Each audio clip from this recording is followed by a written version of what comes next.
الحسن صلواتك عليه وعلى آبائه في هذه الساعة وفي كل ساعة وليا وحافظا وقائدا وناصرا ودليلا وعينا حتى تسكنه أرضك طوعا وتمتعه فيها طويلا. اللهم صل على محمد.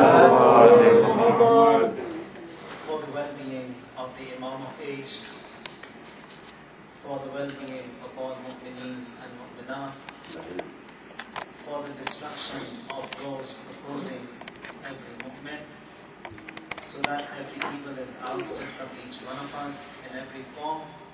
Allahu salawat. Allahumma salli ala Muhammad wa ali Muhammad. In one of the quotes that we have from our sixth Imam, mentions that Imam, he has lessons every day. And in his lessons,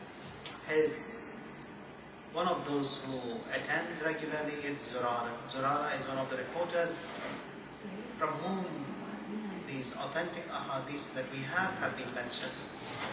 And on one day, Zurara, he is absent. The next day, Imam inquires that why were you absent yesterday? That's the lesson of the Imam of your time. There should be a valid reason for your absence. Now Imam, when he asks, he doesn't need to ask. That ilm which is given to him, it's understood, he knows. But still for the message to be conveyed to us, comes up with some reasons and then says, Imam, truly speaking, the reason for my absence was that I invited the best of those who cry for your grandfather Hussein to my house. It was a few of us, each one of us sat and we cried. So every one of us recited and all the others, they cried in turn. Imam says, I know that Zurara because I was present at that majlis of yours. Zurara, he says that I had that feeling that there is someone by the door. I had that sensation. Imam says, no feeling, no sensation. I was there present in that majlis of yours. That was my presence, myself, in person.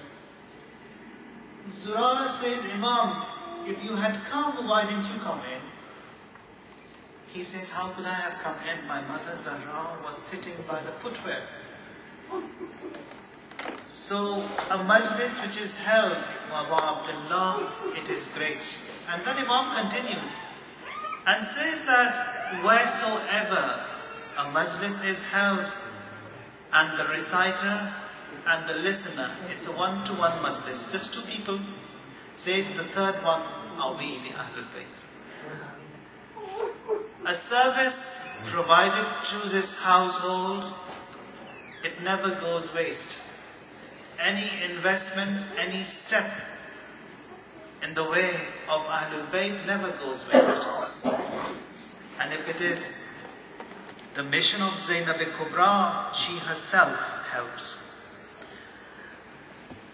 We have loads of examples, many from Quran, from Riwayat. Now looking into our day-to-day, this war that had unfolded in 2006, the 33-day war. Now this is being reported from our Ustad, Majlis Misbah. He says that after this fame which Sayyid Hassan had got on universal levels, international levels, he says, I went there and I met him. Now, normally, people when they arrive to these high ranks, and especially international fame, there is a change in their attitude. He says that when I saw this Sayyid, he has become much more down to earth, much more humble, much more mutawadi. And then he says that nothing did we do. Everything was held from the unseen. And then he says that this is what has happened in the last few days. We had nothing to fight, no ammunitions, no missiles, nothing at all. And it was as such that he was reported 15 minutes after, every 15 minutes, from the fronts to the headquarters, that what has happened in the past 15 minutes. He says that he was reported that we have nothing, we can't fight. Instructions given to those on the battlefronts where that it's up to you. You can retreat, you can come back if you want. You can stay there, fight with nothing, get killed, get shaheed. It's entirely up to you. Decision is yours. And then he says, 15 minutes later, he gets a message that hit on that spot, hit on that spot. They were all amazed that we had nothing, we did not do anything. And then at this point, in these last moments, the Sayyid, he says that I had a tawassul. I had tawassul and I was pleading and crying and asking the Ahlul Bayt to do something as the honor, the izzat, the dignity of Muslims at large is at stake. He says that as I was pleading, a vision opens before me, a mukashafa. Says that he himself is in the battlefront and there is a lady present there, and that is Zainab al-Kubra. He comes to her and says, do something. Do something. Something has to be done. As we have nothing, dignity is at stake, Islam is at stake. She says, Sayyid, why do you worry? My mother Zahra, she is already present and she is doing what she needs to be done. He says that I come closer to her and I start pleading, and then I see her, she's pointing at a spot and the missiles are being fired. And then he gets that message, hit, that's the right spot. Quran says, that is, never think that it is you who is throwing those arrows. It was Allah the Ta'ala. So association, bonding with Ahlul Bayt has that beautiful effect. That is, the more closer a person is to Ahlul Bayt, the more he benefits. It was mentioned yesterday, crying is good. But what type of crying? Crying with ma'rifah carries a lot of weight. Without ma'rifah also it's good. Because a time will come that people, they will start shedding tears with more knowledge, with more ideology, with more ma'rifah, with more awareness. So that quality tears come at some point in our life and we have to work on it, especially the children. Living in these lands, we have to do something, that we have to train our eyes to cry for Ahlul Bayt. Initially they may just be tears, but a time will come that we understand what exactly happened there. When it is said that the armor of Abdillah and Hussein, it bled on the day of Ashura, what does it mean? He is someone who starts the war before everyone, ends after everyone. The most amount of arrows were hit to Abu Abdillah. The most wounded was Abu Abdillah. Maqatil, they say that the armor which Imam was wearing was such that when he inhaled, when he exhaled, when he breathed in, when he breathed out, it was just blood pouring out of the body of Abu Abdillah from that armor. So understanding these things is important. We have to look into these issues, and once in a while just sit and just bring to your minds, this was mentioned, what does it mean? Or sometimes it is said that Imam on the day of Ashura, it was as such that between him and the skies he just saw smoke. What does this mean? Was there smoke? It is that dehydration factor that Imam had. We have experienced this when you get thirsty so much and you look at someone you can't see, it's just a blurry vision. So Imam thirsty for 3 days, and in those extreme circumstances of Karbala, 50 plus Celsius temperature, and fighting for all day without any help, without any assistance. So that way you bring to your mind what exactly happened, and then shed a quality tear for Abu Abdillah, and that one drop of tear just puts off the hellfire for us. Puts off the hellfire in this dunya, puts off the hellfire in the hereafter. So that we have to work, especially the children. Now how do you work on that? Whatever you like to listen to, whichever language, Marsiya, Latviya, listen to it over and over again, and then if you don't understand, ask your parents what it means, what does this mean? Because if we speak Urdu, if we speak Farsi, if we speak Arabic, doesn't necessarily mean that whatever is being said we understand. Because the language today is English. And in English you can't translate everything. It is a paralyzed, disabled language, we would say. But we have to work and come to a point that whatever is said, at least we try and cry on Ahlul Bayt alayhi salam. Allahumma salli ala Muhammad wa ali Muhammad. There are a few masail just as a reminder to be mentioned, and that is, when it comes to prayers for men, it is wajib.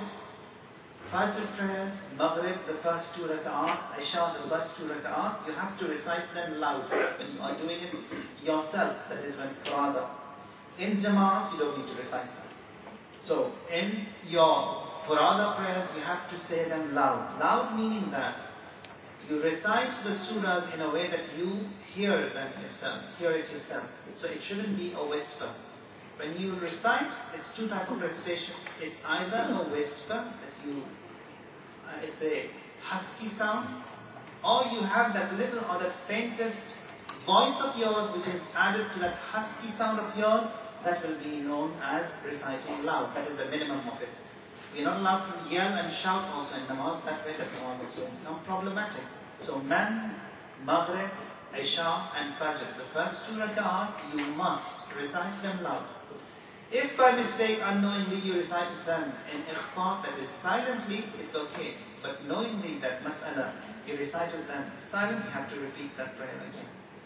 All other prayers, now for sisters, if there is a non-mahram present wherein she wants to recite these prayers, she is allowed to say that Fajr, Maghrib and Isha loud if there is no non-mahram present. But it's better to do it silently, as that is better. That is one.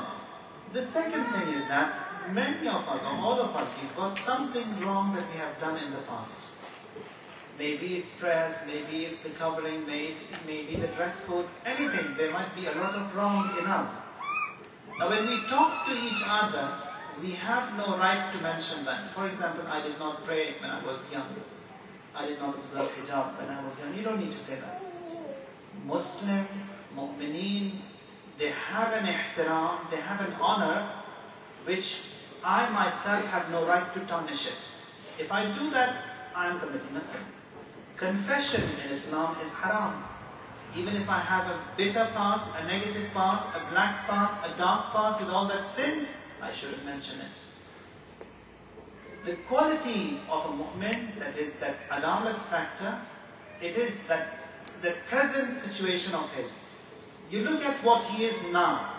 If you find him that he is good, he is observing his prayers, he eats halal, that's fine, he is adil for you.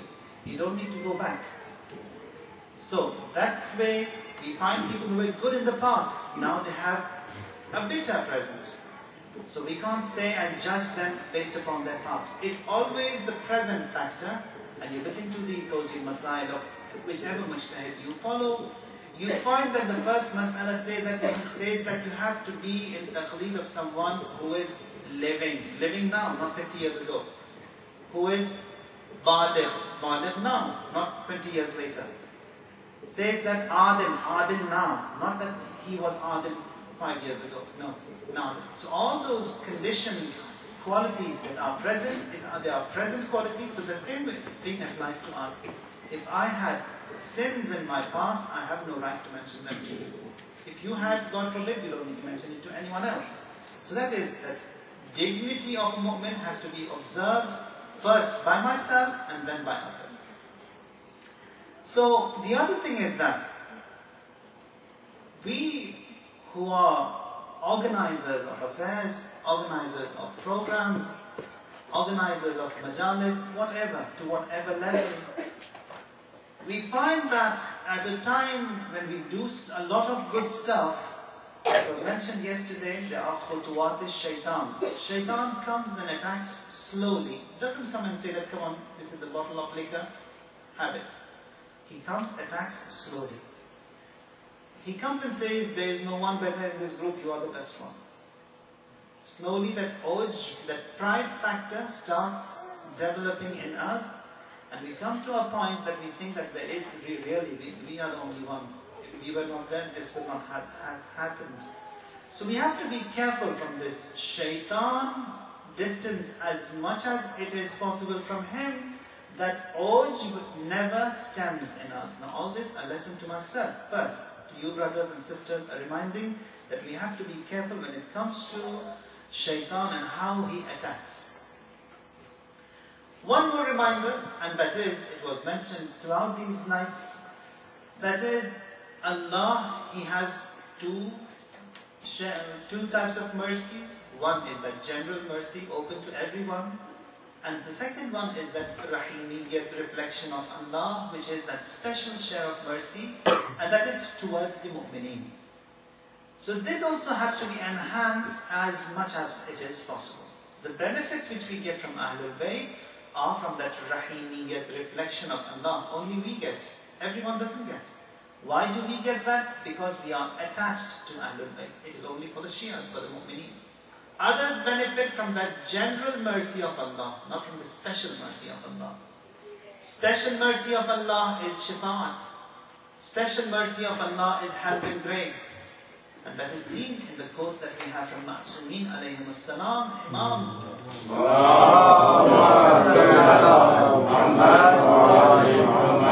Imams, they say that whatever you see and you benefit in this dunya, the assistance and support you get from us here, that is nothing.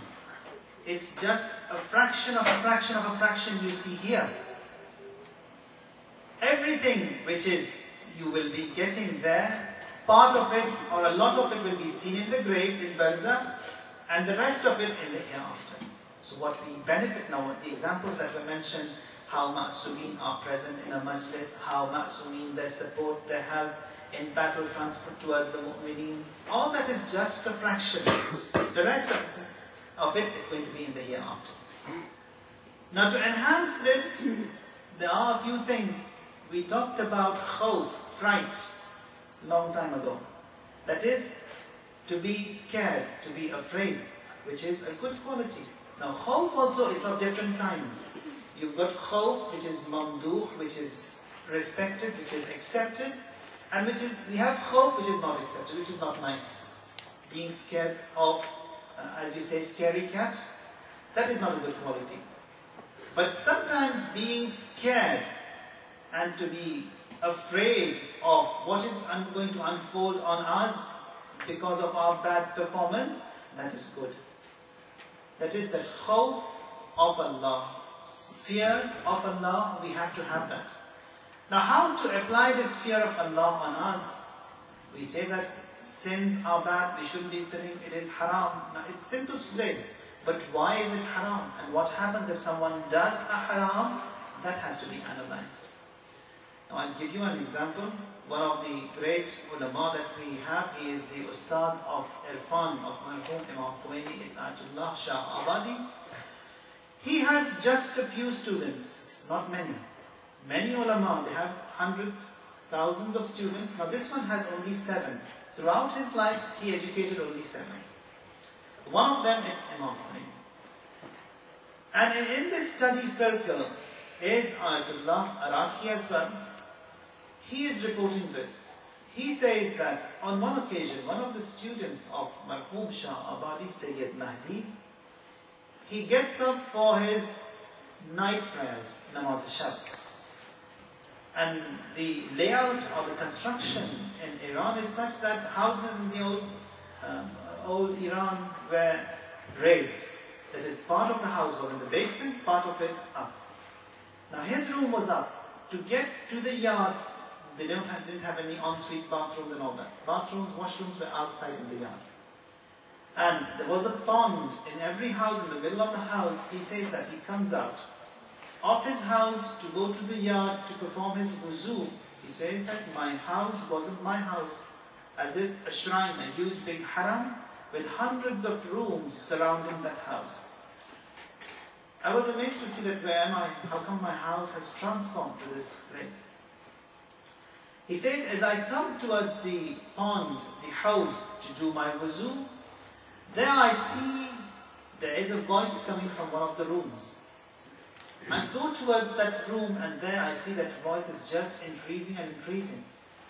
I come and I see the room is locked from the grooves of the door. He says, I saw that there are 2 angels and there is someone dumped in the earth all the way up to his neck, and as if they are dumping something in his mouth.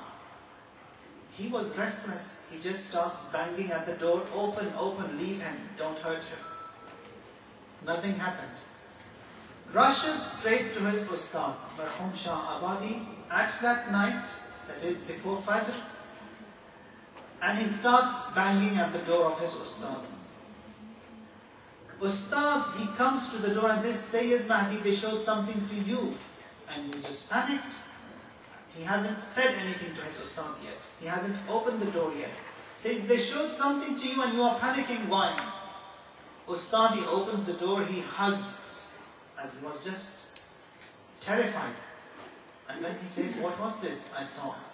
Says a person in Tehran, it was his time of death. He was he was dying. And that was the type of death he is seeing. And the reason for that is because his job was to do with this jury, interest. He used to give money, take a lot of interest for that. For that reason, that painful death. So, haram that we do, sins that we have, every sin of it has a form, and that form will be seen at the time of it. And many of those who don't commit sins because they see what the reality is, it's exactly like someone knowing that this liquid in front of me, it's poisonous, I will not drink it because I know it's going to be harmful for me. Sins also are of the same caliber. That is, because sins are harmful and there is a reality, a fact behind that, for that reason we have to be away from sins. One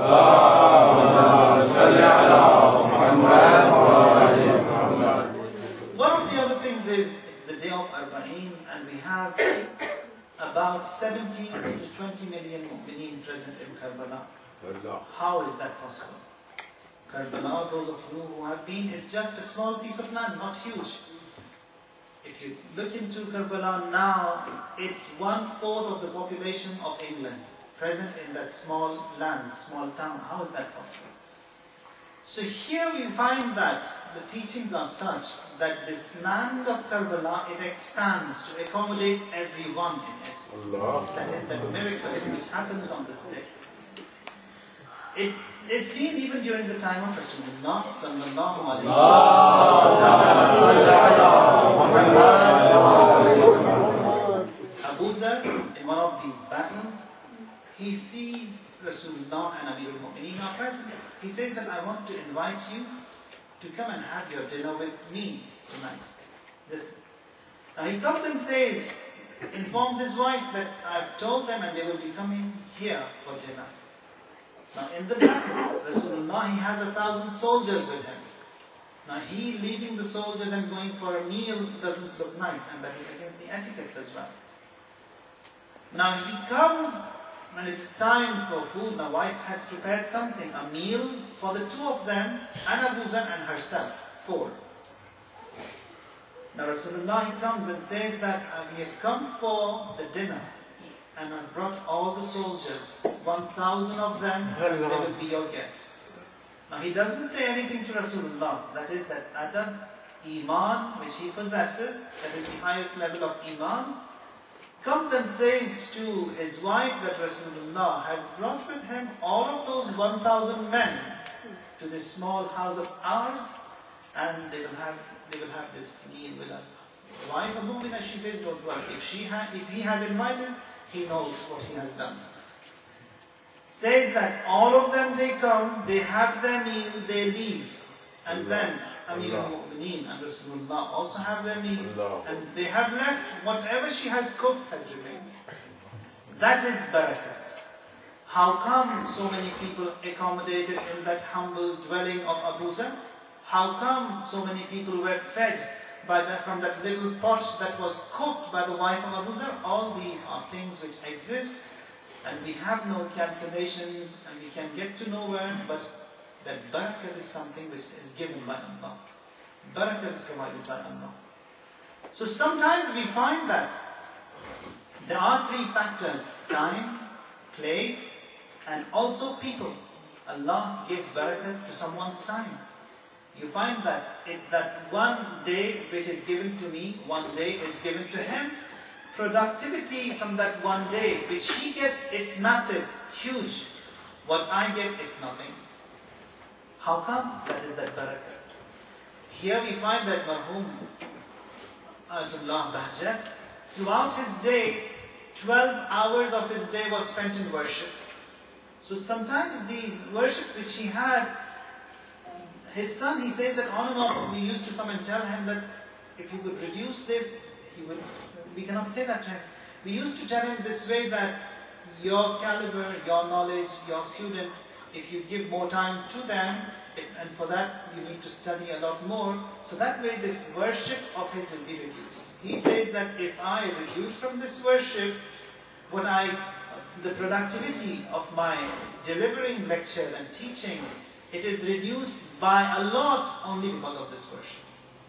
So that is that barakat which Allah gives to someone's time, that is as a result of bonding, associating with Him. Sometimes we find that time, not every time is equal. We have hot spots in time. We have hot spots among mu'mineen. We have hot spots in the lands and places which Allah has created. Says that throughout this year of ours, He has all these hot spots times. Says month of Ramadan is given to mu'mineen so that they correct themselves. And then says Laylatul Qadr. Laylatul Qadr also He has kept it as a suspense. Says we don't know whether it's 19th, 21st or 23rd. It's one of the three. If someone could benefit from this Laylatul Qadr, he has reached his destination. But many a times we don't. He says, don't worry. Night of Eid is there. You can benefit. If you haven't, day of Eid is present. Then says, if you were not lucky enough to benefit, day of Arafah is there. If you couldn't, says Ashura. Ashura is no less than Laylatul Qadr. Hur, who was deep down in the hellfire, because of this Ashura, because of Abdillah and Hussein, he corrected and he is among the best today. So Abdillah, he plays a pivotal role in the guidance of everyone. Now guidance of whosoever you look into, you will find that somewhere in his life, Abdillah and Hussein plays a role. If you analyze all these converts, for example, just go and see somewhere, sometime, some point in their life, Hussein is there. A person, he comes to our age, Imam Riza alayhi salam.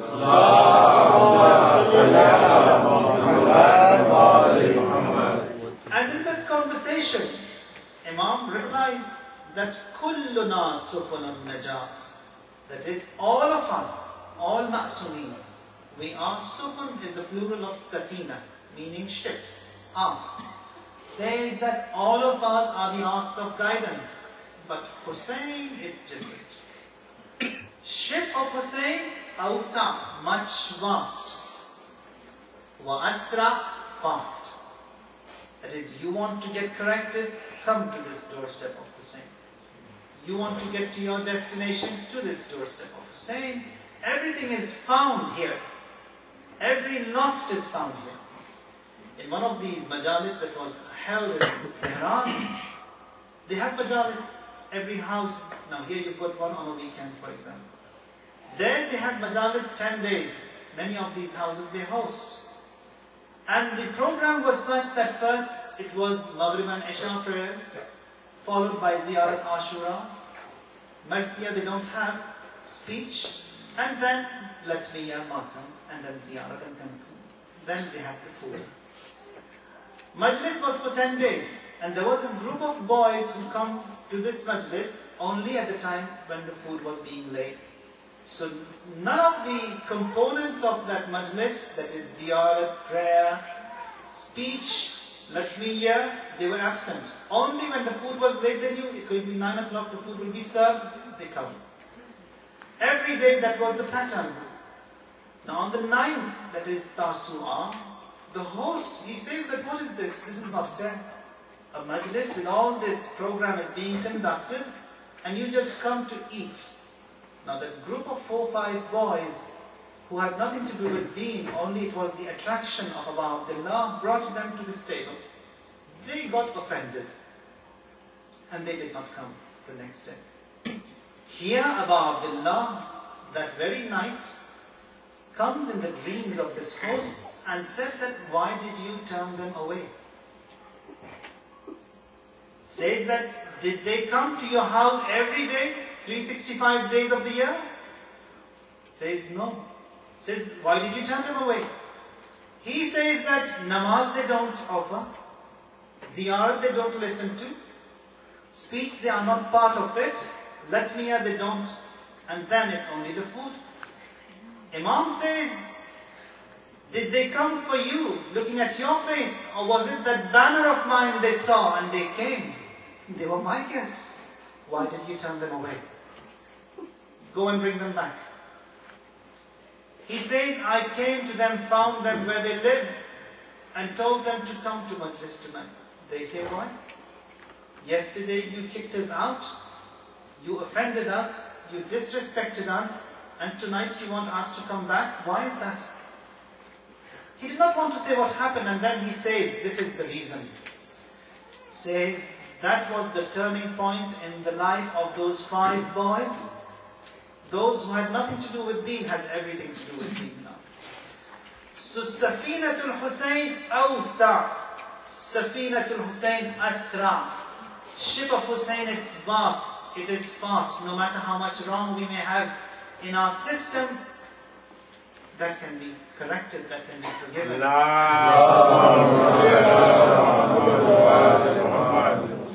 So time, it plays that factor.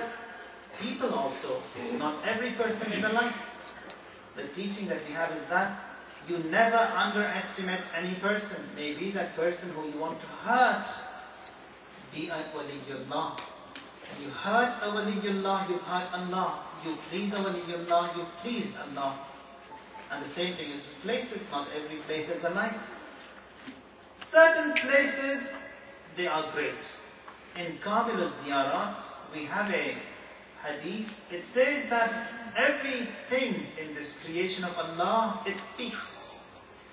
It says that the land wherein Kaaba is located boasts. It says, I am that piece of land wherein the house of Allah is located. Every person points at this house of Allah, this direction, and says, there is no piece of land better than me. As this piece of land where Kaaba is located was boasting, here's a call, hush, quiet, what do you say? That was from Karbala. Says this piece of land where Hussein is buried is much greater, much higher, much more exalted than you. If Kaaba is Kaaba today, it is because of Hussein. If people are directed towards Kaaba, it is because of Hussein. If Kaaba is sacred today, it is because of Hussein. And that we see in Ziyarat Nahiyat al-Muqaddasa, which was recited by Imam, says that the exaltedness of Kaaba was perished, was sacrificed, as the sacrifice when Abu Abdillah Hussein was sacrificed, was killed. Hussein, he is great. And for that reason we find that Jabir ibn Abdullah al-Ansari, he was mentioned yesterday, that when he comes to this grave of Abu Abdullah on a day like today, on a time maybe like now, says that he washes himself, wears the best of his fragrances, as if he has become a muhrim, an ihram he has worn, coming towards the grave of Abu Abdullah. Says with bare feet, with baby steps, comes towards the grave, and suddenly he says Allahu Akbar 3 times. That is, the greatness of Abu Abdullah was such that he had to say Allahu Akbar, that Allah is greater. Allah is greater. Allahu Akbar. And comes to the grave of Abu Abdullah. We find that throughout our life, Abu Abdullah has a lot of role to play. Rasulullah, when Abu Abdullah was a toddler, he is saying his prayers, says Allahu Akbar. Being a young child next to Rasulullah, he wants to say Allahu Akbar but couldn't say it correctly because it's that baby language. Says Allahu Akbar once again. He could say it a little bit better. 3 times, much better. 4th time, fine-tuning was much better. Says the 7th time when Rasulullah said Allahu Akbar, Abu Abdillah and Hussein said Allahu Akbar exactly like Rasulullah. Says this will be a sunnat of mine, be part of your prayers. Mustahab, before you say your prayers, say these takbirat. The 7th takbir be the opening, the takbiratul ihram of your prayers. So Abu Abdillah is like that. Says consuming dust, haram. Only exception is the dust of the grave of Hussein for shifa. You taste that dust of the grave of Hussein. It is mustahab. When a baby is born, the first thing you give to this baby is this dust of the grave of Hussein. That is the connection with wilayah from day one. And when we feed the baby with this dust of the grave of Hussein on the first day, that connection and bond will continue till the end of his life. We find that Marhum Ayatullah al-Uzma Hujjat, he felt ill, and then when they bring water to him and also turba for his shifa, he consumes it and says that this is the last bit of the sustenance and rizq which Allah has for me in this dunya, which is being consumed. He eats it and he dies. So first feed was turbat, last feed was turbat. So that is something to bear in mind, that we have to have that bond and connection with Abu Abdillah and Hussein all the way through our life. One of these books that we have is these Peshawar Nights. You have it in all these different languages. Writer, the author of it, it's Marhum Hussein. He says that he was ill and cancer, no treatment in those days. And he was said that for that treatment of his, he needs to travel. And also, he says that his wife comes and says that we have an outlet, and that is Hussein. Why not we go to Karbala for ziyarat? Maybe you are granted with this shifa. He says, okay, you avail the trip, but don't tell anyone that we are going to Karbala. Tell them you're going to Tel Aviv for medical treatment. Why Tel Aviv? He says that if it is destined that cure, shifa, not be granted to me, I don't want people to say that Abu Abdullah did not cure him. Don't tell them that we are going to Karbala for shifa. So that is the height of iman of this person. Wife, she avails the trip. Husband in the car. They come all the way from Ahwaz towards Qazimain, and all the way through the trip was done. Says that they come to Karbala, they come to Najaf, Qazimain, Samira, everything was done, and they are en route back to Iran, and nothing has happened, and he on a stretcher, and in that bus, so many people present in that bus, and he couldn't move. He had occupied 2-3 seats in that bus. Says that someone on the highway stops. Now the driver, he stops the bus and he embarks. Starts speaking to the driver. There was some communication between the two. Gives him a package and says that on your way you will be deliver this to that house and all that. He says that this young person sitting in the bus was reciting Quran. We never heard such recitation. What did he recite? Says وَيُطْعِمُونَ الطَّعَامَ عَلَى حُبِّهِ مِسْكِينًا وَيَتِيمًا وَأَسِيرًا from Surah Al-Dahr. إِنَّمَا نُطْعِمُكُمْ لِوَجْهِ اللَّهِ لَا نُرِيدُ مِنْكُمْ جَزَاءً وَلَا شُكُورًا. So these ayat were being recited. And then all of a sudden he says that Sayyid Husseini, how are you? He says, Alhamdulillah. And then when it comes to a point, he says that I want to get down here. No livelihood, nothing at all.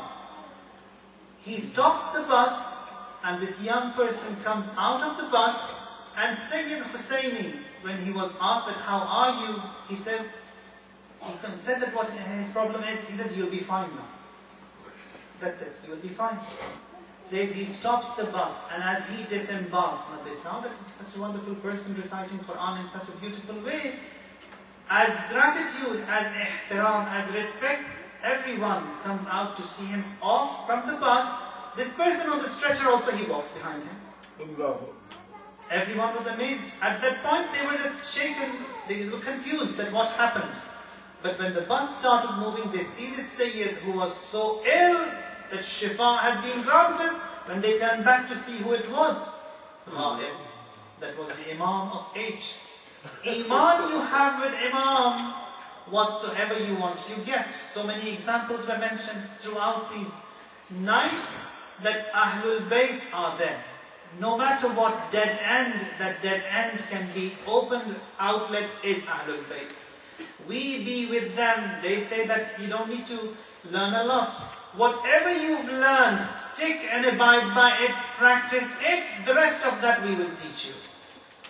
That is, examples were mentioned yesterday. That person who had such a bitter past. Only two things he says. That mahabbat he has towards Ahlul Bayt, mahabbat he has towards Hussein. Message he says to Ruhullah, first of all, that I did not cheat you. Second, I have a bitter past, I want you to be my Shafi because you are the son of Zahra. So that is that bond. With that bond we will succeed. With that bond we will benefit in this dunya, barzakh and qiyamah. And then says that mu'mineen, what they will benefit from Ahlul Bayt in the hereafter is yet to be seen. Here, Marhum Pujani, in his book, Siyahat-e-Shah, he writes his own biography, his own life after death. Now, Shaheed Mutahari, he says that when I was a young student at that time, I asked him, how come you have written your own life after death in this book? He says, it's all these visions I saw, and certified by Quran and Hadith, this book is presented. He says that I see that it is the first day of mine in Barzakh. That is how the book starts. He has a guide, he names him Hadi, and says that Hadi, he comes to me and says, Sayyid Pujani, his name is Abbas. We have a delegation, they want to come and see you. He says, who are they? Says, it's all these descendants of the Imams who you paid a visit during your lifetime. They want to come and see you here in your grave in Barzakh. Ziyarat that we pay to Ma'sumi, ziyarat that the visitations that we have to the descendants of Ma'sumi, they never go waste. Everything is safe, everything is secure. They say that this group of Imam Zadas, they want to come and say, visit you. He was extremely happy that in this loneliness, in this Barzakh, and his first day of loneliness, that someone is coming to visit, and the descendants of Ahlul Bayt. Extremely happy. He says that they come. And among them is Habib ibn Mazahir as well. Now here the charge of guide, being a guide, is taken over by Habib. Habib ibn Mazahir comes to Sayyid Pujani and says that, I've got a special message for you. Says, what is that special message? Says, Zainab Kubra has conveyed, extended her special salams to you.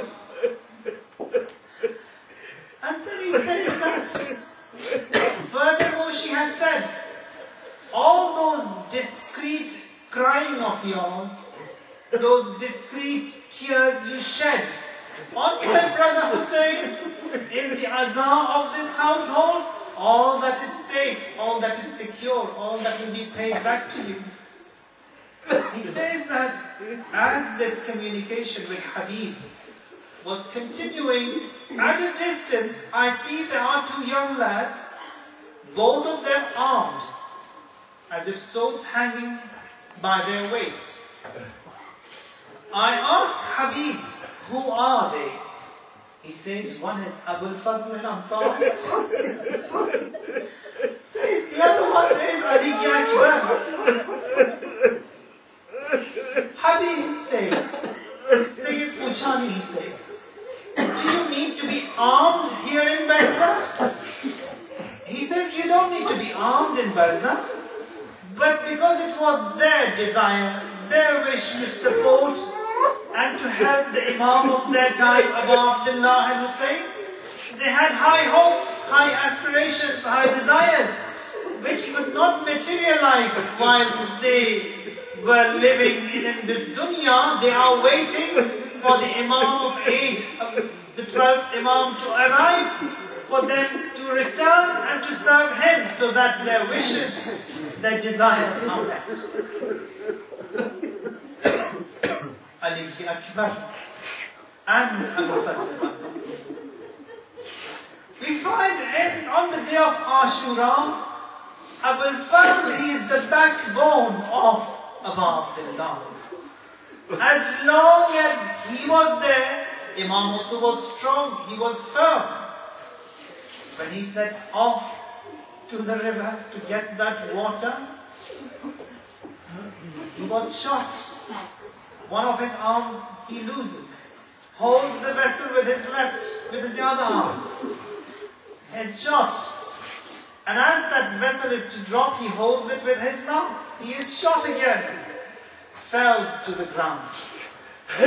When he falls, and Imam is informed that Abul Fazl has fallen to the ground, he rushes to the scene, holds him, puts his head in his lap, wants to open his eyes but cannot, as he is shot in the eye, filled with blood, removes that arrow and gives away his life in the arms of his master, Abu Abdillah. Maqatil, they say that the performance of Abu Abdillah was amazing. He comes towards the camp, and throughout that battle, especially towards the end, when there wasn't anyone left, we find that Abu Abdillah, he comes towards the camps, says La hawla wa la quwwata illa billah loud, so that the women and children, they are at ease, at rest, that our master, the elderly of this group, he is still alive, so we are safe. Here they say that Imam, he comes towards the camp, doesn't say anything. The column of the tent of Abu Fazl al-Abbas, he removes it, and the tent, it collapses to the ground. Everyone understood, found out that Abu Fazl is no more. He says that now in Kasar al-Zahri, my back, it broke. One after the other, everyone passed away. The only one remaining now, it's Ali Asghar, infant of Abu Abdillah, comes to Zainab and says, Zainab, let me say farewell to my son. Brings Ali Asghar to the front, to the battlefront, wants to kiss his infant, lowers his neck to kiss his son.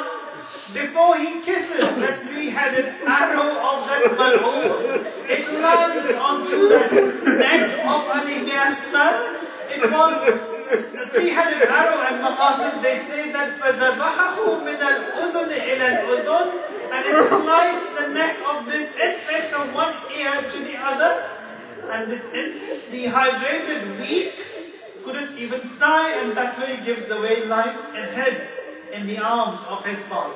Imam, he collects the blood that is flowing from his neck and wants to throw it to the skies, wipes it onto his beard and says, this is how I will meet my grandfather on the day of judgment. We find that the missionary of this day of Arbaeen is Zainab Kubra. Services provided by Zainab Kubra cannot be mentioned, cannot be defined. Great throughout that day. From the day of Ashura and until the last day of her life, this is seen. We find that when Abdillah falls to the ground on that day, it is Zainab who is in the camp, she rushes to the scene. They say that she falls down, she stands up, she falls down, she stands up, throwing that dust and sand onto her head and comes to the scene. Say, starts bleeding and crying, and then Hussein are you my support? Are you my mother's son? Are you my brother Hussein? Says that Hussein, he was busy whispering and in his munajat. Says that she sits and makes Abdillah sit, and then Hussein, he opens his eyes. So she is the one who brings Hussein back. Now when it is time for her to travel from Karbala all the way in captivity to Sham, here when they are made to embark on those miserable rides, they come to this place where the body is laid bare, pounded, crushed. Says that they throw themselves from those rides onto that blazing sand of Karbala, and then that cry of Zainab Kubra. Even the reporters from among the enemies, they say that we cannot forget that cry.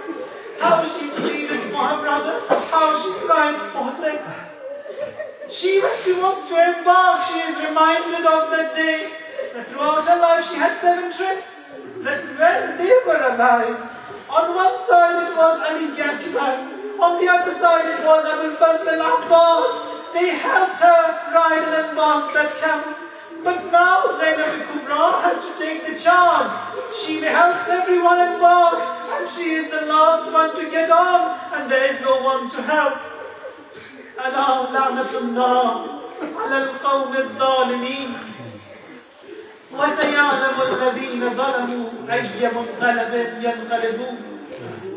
Ilahi bihaqq az-Zahra wa abiha wa ba'liha wa baniha والسر المستودع فيها يا الله يا الله يا الله يا الله يا الله يا الله يا الله يا الله يا الله يا الله إلهي بحق الحسين إلهي بحق الحسين إلهي بحق الحسين. Keep us firm on this path of Hussein. Ilahi bihaqq al-Hussein. The wrong that we have done, forgive us. Ilahi bihaqq al-Hussein. Our children to be counted among the best of Muslims who ever existed. Ilahi bihaqq al-Hussein. Hasten in the return of our master, our Imam, our Hujjah. Ilahi bihaqq al-Hussein, count us among the best of his supporters. Ilahi bihaqq al-Hussein, all those who are ill and ailing, all those who want shifa be granted to them. Ilahi bihaqq al-Hussein, all those who have passed away, Allah forgive them and elevate their ranks. Ilahi bihaqq al-Hussein, all these visitors and zuwars, mourners and those who cry for Hussein, protect them, keep them safe. Ilahi bihaqq al-Hussein, the enemies of Hussein, ruin them, clear the surface of this earth by their presence. Ilahi bihaqq al-Hussein, never ever throughout our life can come across a separation, a distance between us, Quran and Ahlul Bayt. May that be for a moment in this dunya, barzakh or qiyamah. Ilahi bihaqq al-Hussein, grant us all a good end. Wa'ajjil fi faraji Mawlana, sahib al-zaman, Matam al-Hussein.